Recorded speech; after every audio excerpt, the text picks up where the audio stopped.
South Africa is where the great passage of the sharks begins every year. What's strange is that the carcasses of sharks with their livers missing are sometimes found on this coast. Previously, it was thought that this phenomenon was caused by fights between sharks, but after tracking and observing 165 sharks between 2006 and 2013, it was discovered that the culprit behind the missing livers was none other than a killer whale. Dr. Alyssa Siltzman, an expert on killer whale behavior, said that although killer whales live in groups made up of sharks, some killer whales will collide with a shark hard, knocking it unconscious, and then cleanly eat the victim's liver as if it had been operated on by a specialist in the field. Dr. Scott Anderson added that shark liver is fatty and delicious, so it would be a treat for killer whales. Killer whales charging attacks are possible because they are mammals.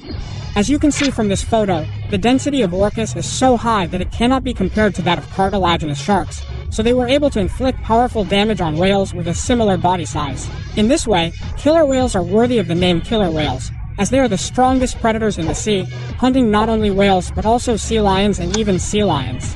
However, contrary to such a famous name, the physical strength and biting power of orcas are not as overwhelming as you might think. The physical size of a living animal is 5 to 8 meters. They weigh only 5 tons on average, and some say that the cam power of a killer whale is up to 19,000 psi, which is 5 times higher than that of a whale. But since the psi of a shark is 7,700, the cam power of a killer whale circulating on the internet is a bit exaggerated. In fact, it is not their horsepower that has made them the top predators, but their advanced hunting techniques. As I mentioned earlier, killer whales live in groups, but when the killer whales in the New Zealand region hunt for a group of 2, they blow bubbles and release the 2 into a ballpark, hitting the group of 2, which may be tens to hundreds of 2, with their tails, stunning them, and then preying on them. Not only that, killer whales in the North Pacific Ocean select and eat only Chinook salmon, which are the most abundant in salmon. But how can these killer whales hunt only Chinook salmon among the various types of salmon? The answer lies in their highly successful recognition of sound waves. Like dolphins, killer whales also have a melon cavity that has developed from fat on their heads, and it is well known that they emit unique sound waves from here, recognize the signals that are reflected when these sound waves hit objects, and search for food and find direction. However, the killer whale's ability to recognize these sound signals is beyond imagination. In 2010, Dr. White, an expert on whales, discovered that the shape and size of the swim bladder of each individual killer whale is slightly different, and as a result, when sound waves hit the swim bladder, the signal reflected from each swim bladder is also slightly different. Surprisingly, he discovered that killer whales can accurately distinguish the sound waves reflected from each swim bladder from a distance of 100 meters and accurately recognize which sound waves are reflected from the swim bladder of a Chinook salmon. Thanks to this successful sonar detection technology, killer whales can accurately select and hunt only the nutritious Chinook salmon they like from among numerous killer whales and even tens to hundreds of types of fish. Isn't this really a successful technology? And another interesting thing about this sonic signal is that even though killer whales are the same species, each group has a different range of sound frequencies that they use to communicate with each other. In other words, each group has its own language, so communication between different groups is not smooth. It's similar to how one species of human being cannot understand each other because each country has a different language. Returning to the subject of the killer whale, the president also demonstrates a miraculous hunting technique on land. The president, who lives off the Patagonia and Valdez coasts of Argentina, calculates the timing of the seawater to come up to the shore and buy a foot trap. It may not seem like a big deal, but this hunting method is very risky, as one wrong move could result in being trapped on land. For this reason, the grandmother who leads the group of killer whales makes the young ones learn how to hunt foot traps on the shore, making them practice on the beach until they have mastered it. And only those who have passed through such a household can actually challenge foot traps. Of course, this method of hunting is a unique culture of this group, and is a behavior that other killer whales did not have.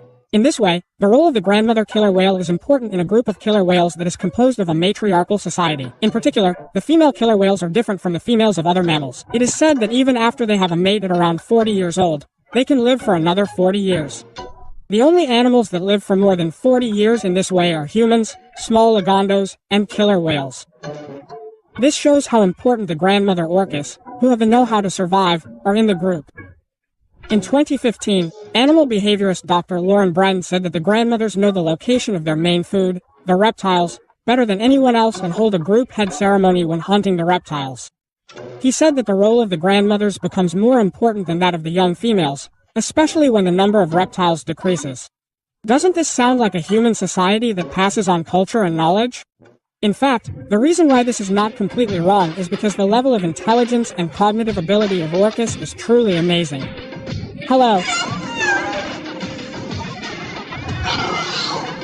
the brain of a killer whale is large, about 6 kilograms, but the agricultural index, which estimates intelligence not only from size but also from the ratio of body size to brain, is also higher than that of chimpanzees and elephants, following in the footsteps of humans and Lucas.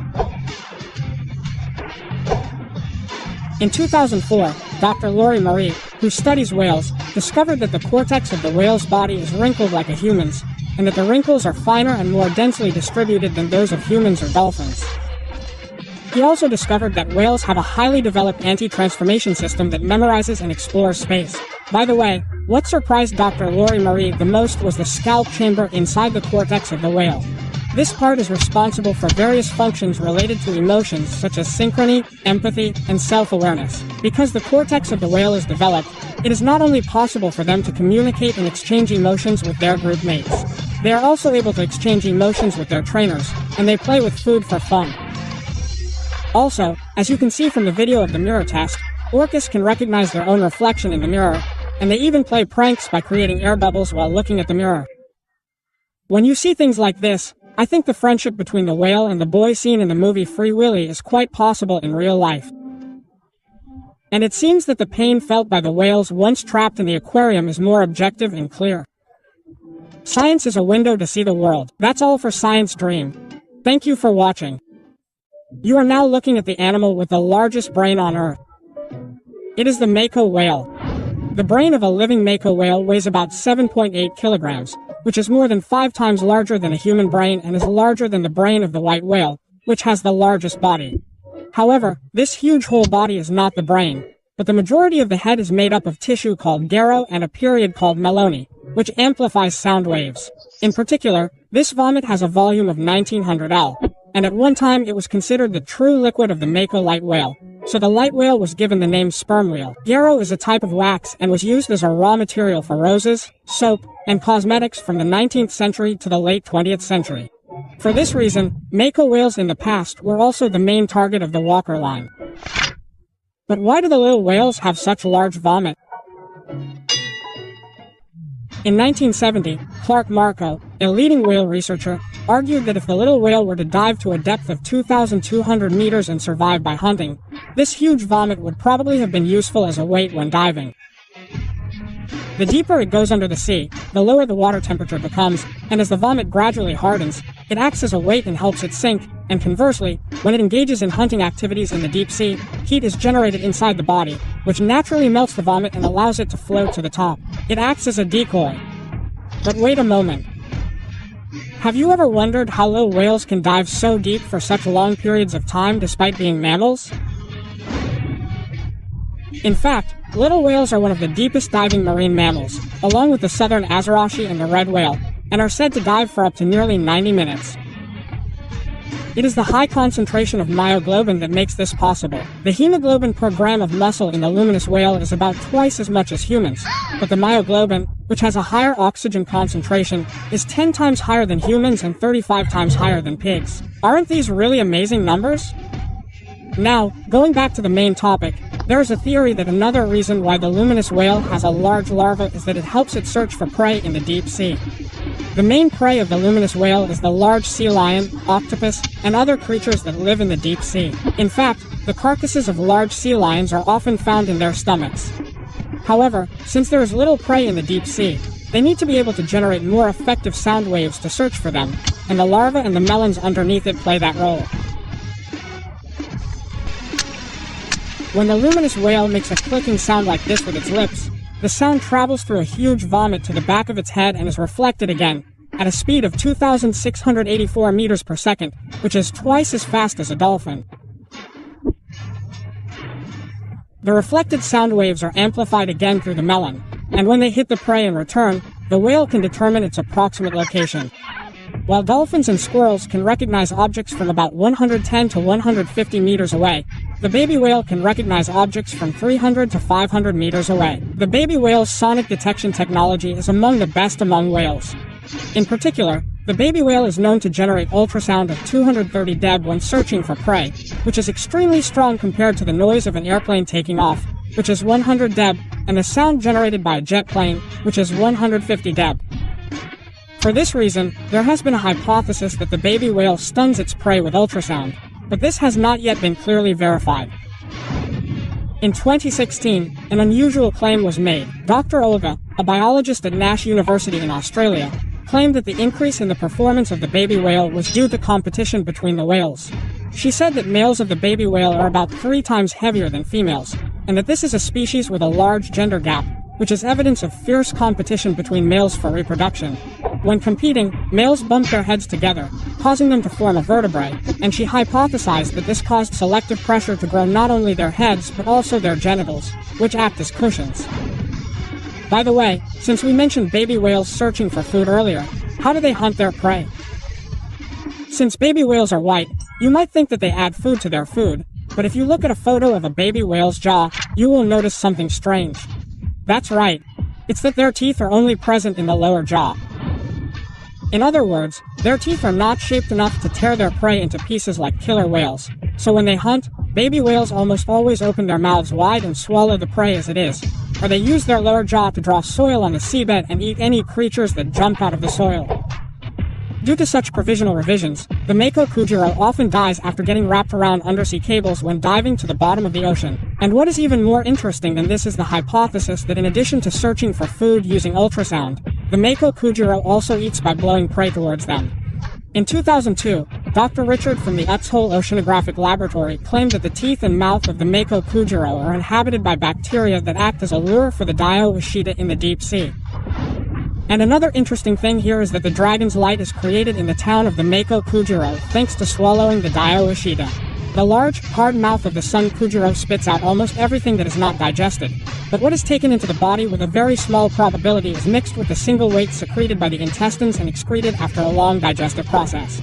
This is their ryamai. Ryamai is made only by the mako kujiro, and it is so rare that it is produced with only a 1% probability, so it is called the treasure of the sea and is worth a whopping 4 million yen per kilogram. However, since baby whales spend most of their time deep in the ocean, they have not been studied much, and opinions are still divided on their generation. Although the predators have also been attracting attention, scientists have recently been paying attention to the communication skills and learning of baby whales.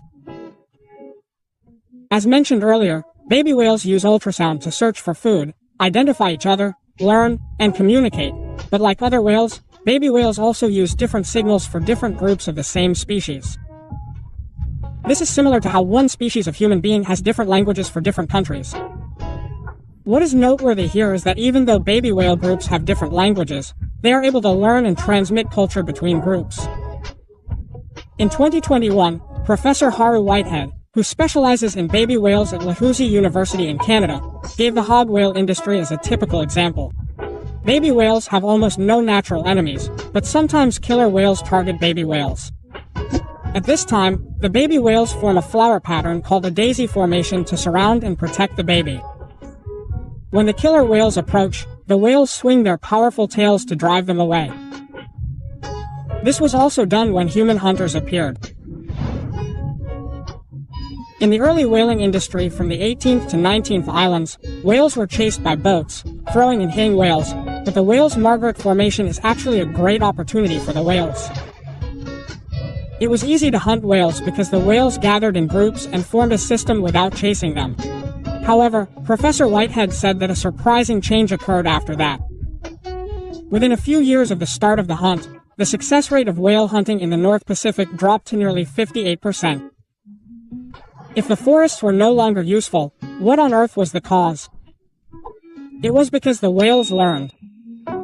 Professor Whitehead analyzed the records of the history of whaling and discovered that after humans began whaling in earnest in the 18th century, the whales abandoned the Margaret Formation and began to adopt a strategy of escaping into the wind to prevent whales from chasing them. This behavior of one group of juvenile whales spread to other groups of juvenile whales in the North Pacific, and he revealed that this was the real reason for the significant decline in the success rate of whale hunting. At the same time, he added that such a sudden change in behavior was only possible through cultural learning, not evolution through genetic changes. Unfortunately, however, juvenile whales could not escape human greed. In the mid to late 19th century, the development of hogue techniques such as the Hanami exploration technique and the hogue method led to the indiscriminate death of many whales, and as a result, the population of juvenile whales, which had reached 1.1 million, is now only 300,000 today. And now they are drifting in the deep sea, facing the further danger of marine waste. Science was more than a dream until we saw the world. Thank you for watching. If we are now in the era of mammals that are man-made, and 65 million years ago was the era of dinosaurs, then the Devonian machine about 420 million years ago was the era of fish. In an era when there were no animals on land, the sea was truly a world of fish. And at the top of the list was a powerful predator called Dunkleosteus. The year was 1857. J. Terrell, an amateur scholar, discovered a fossil of a black-looking fish head from a cliff near Good Morning, Alachua. This fish was named Dinichthyes terrari after its discoverer, Terrell, but was later classified as a different tribe from Dinichthyes and was named Dunkleosteus terrari in 1956 after David Tankle, a leading researcher in ancient fish fossils. This fish was the largest of the approximately 10 species of Dunkleosteus that roamed the Devon Sea, with an average body size of 8 meters and a weight of 3 t, which was as big as a killer whale. Of course, it may not seem like much compared to current sharks and whales or the megalodon of the past, but it was the largest fish in the ocean at that time. It was much larger than the supergiant sea lure Yasheropterus and was comparable to Camarasaurus, known as Ordovisky's kraken. The most unique feature is that their heads were made of a 5 centimeters thick hard bone called a mantle. One thing to know here is that they are often mistakenly depicted as if they were wearing armor. In fact, their baby head bones were covered with skin like this, and it is highly likely that they had colors and patterns like modern fish. And above all, they had jaws. Until 430 million years ago, they had no jaws. Most were agnatic fish, but after entering the Saruki era, some of the agnatic fish evolved a jaw that supported the gills, and evolved into atomic upper and lower jaws, and for the first time, schoolfish appeared. Among them, the mantlefish reached the peak of the Devonki stage, and Dunkleosteus was at the center of it. Their jaws did not have teeth, but their pelvis was sharply deformed and the upper and lower bones interlocked to play the role of teeth, and they used them to prey on cartilaginous fish and scorpions. Although it was an atomic jaw, its biting power was enormous. In 2009, Professor Philip Anderson, an individual biologist at Erie University, measured the chewing force of Dunkleosteus using its skull and found that it reached a whopping 6,000 to 7,400. This is a higher value than the chewing force of lions and tiger hyenas, so Dunkleosteus was probably a terrifying presence for the marine animals of the time. If there was a megalodon in the White Sea, there was Dunkleosteus in the Devon Sea. However, just as threatening as their chewing force is the speed at which they opened and closed their mouths. Their jaws covered with mantles look heavy and slow, but Dr. Anderson, who studied their chewing force, calculated the exact opposite. He estimated that it took only about 60 milliseconds for the dunk to open and close their mouths. Since the speed at which a human blinks is 120 milliseconds, they literally bit into their food in an instant. In addition, because they could open their mouths so quickly, the inside of their mouths instantly became a vacuum, and the pressure difference allowed them to suck in small fish around them and eat them. Of course, their strong jaws were not only used to hunt prey. Traces of bites made by the same species were found on the head of Dunkleosteus, which means that they were fierce, biting each other for territorial claims or to protect their territory. But does this question suddenly arise? What use did they have for their thick jaws? Of course, the jaws of early dinosaurs that first appeared in the Old Visky 470 million years ago must have evolved to protect, but it is doubtful whether they were protective in the first place, as they had evolved into powerful predators. In response to this, Dr. Alison Doherty, a national biologist at the University of Tokyo in 2015, made a rather unusual claim. Their secret was that they were a kind of nutrient storage warehouse. She said that bones are not just a place to store phosphorus and calcium, but that they are broken down when needed and used in various parts of the body. For example, calcium broken down from bones is used in metal contraction and calcium is used for energy storage such as ATP, which is the main substance metabolism. But what does this have to do with their thick heads? Interestingly, the dunkel fishes that live in seawater and also in carbonaceous waters have adapted to a variety of environments. But one problem is that seawater generally has 4 to 5 times higher concentrations of phosphorus and calcium than carbonaceous water. In other words, in order for dunkel fish to expand their habitat to carbonaceous water, they needed to have a sufficient amount of calcium and phosphorus in their bodies. And the thick heads of their heads acted as storage, just like the humps of sharks. In fact, there are traces of bone tissue decomposition in the heads of dunkel fish, and Dr. Doty argued that this is evidence that dunkel fish decomposed bones and supplied their bodies with sperm. And another, somewhat unusual fact, is that dunkel fish may have carried eggs like modern sharks. In 2008, fossils of a dunkel fish called Matapiscus were discovered in the late Devonian and late Devonian regions of Australia, and what was surprising was that they carried their eggs in their mother's wombs, and even their navels were fossilized, not to mention the bones of their young. Based on this, biologists speculate that Dunkleosteus, a member of the genus Acanthurus, was one of the first fossils to have receptors in its body. However, Dunkleosteus, a predator at the top of the ecosystem, adapted to its environment of carbon and seawater, reproducing not by living eggs but by brooding, could not escape the great extinction that swept across the earth. This was the Devonian mass extinction. This event, which occurred about 370 million years ago, wiped out half of all marine life at the time, including the Acanthurus. Various hypotheses have been put forward as to the cause of the Devonian extinction, including volcanic eruptions, catastrophic impacts, and even catastrophic explosions, but one of the most widely studied hypotheses is the emergence of plants on land. The late Devonian period was a time when Archaeopteris, the ancestor of post-plant species, appeared one after another and expanded their habitats, but their roots also activated the weathering of the soil and rocks. During this weathering process, calcium and magnesium phosphates exposed to the sea react with carbon dioxide in the sea to form carbonates, which ultimately led to a decrease in the quality of the water and the glacial cycle. On the other hand, there is a theory that the weathering of rocks by plants resulted in a large amount of phosphates flowing into rivers and the sea, which led to the denutrition of the ocean and ultimately to a serious lack of oxygen. Thus, 400 million years ago, the seas that dominated the ocean suddenly disappeared, and now they only remain with their hard armored bodies, and only their appearance is shown before us, with the history of the great extinction engraved as it is. Science has been a science dream until we saw the world. Thank you for watching.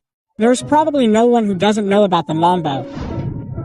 A while ago, a mambo breeding game became popular worldwide and it became known as a creature with a glass mentality. Of course, this is a story that has no scientific basis. However, there is no doubt that the mambo is an interesting creature just by its appearance. First of all, the mambo does not have fins, which a fish should have. When we look at the body structure of a normal fish, it is divided into the head, body, and fins, but the mambo's body is almost entirely made up of the head and body. One would think that the fins behind the axe would be a modified fin, but this is a fin and the fin itself is not a fin. As you can see from this skeletal structure, the fins behind the axe are modified parts of the sebel and tail.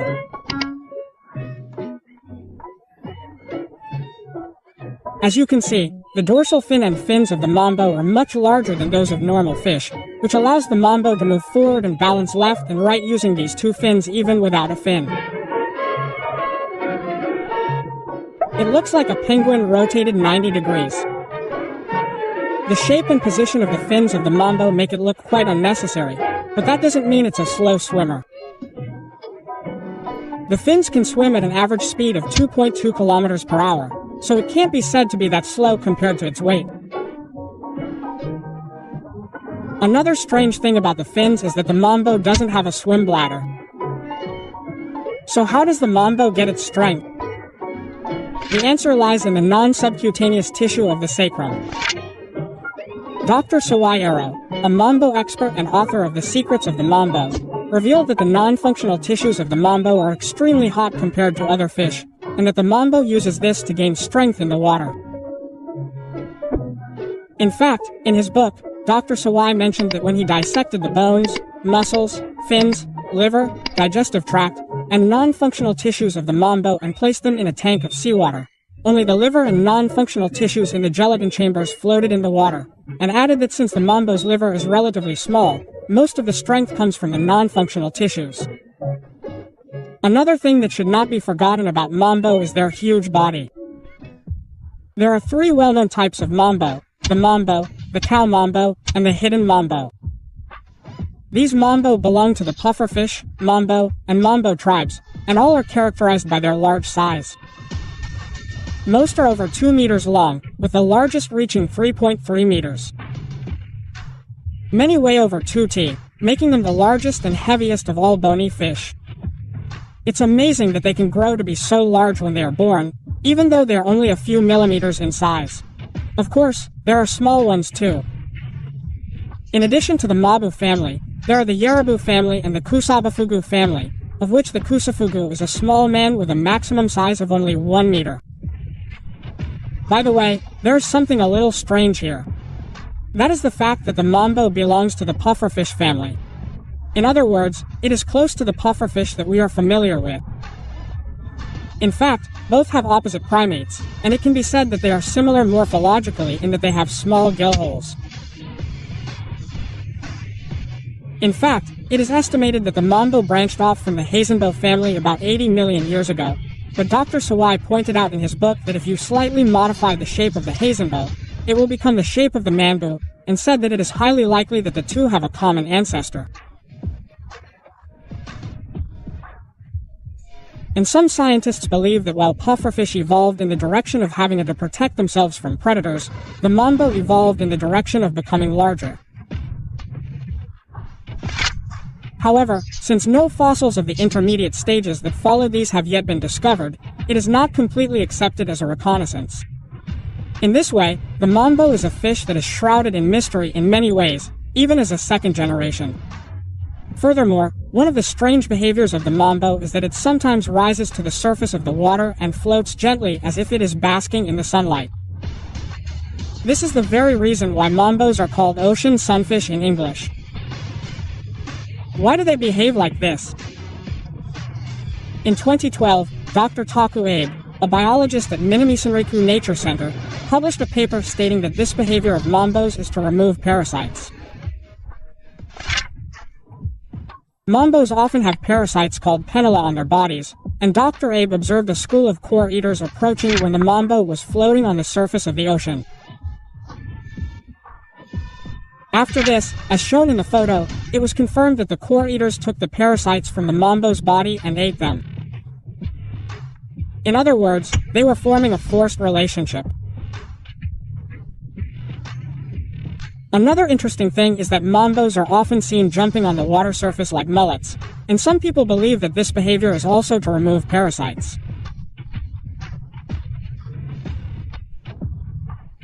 In addition to the parasites, it is also claimed that mambos, which are eccentrics, live deep in the ocean and come up to the surface to raise their low body temperature.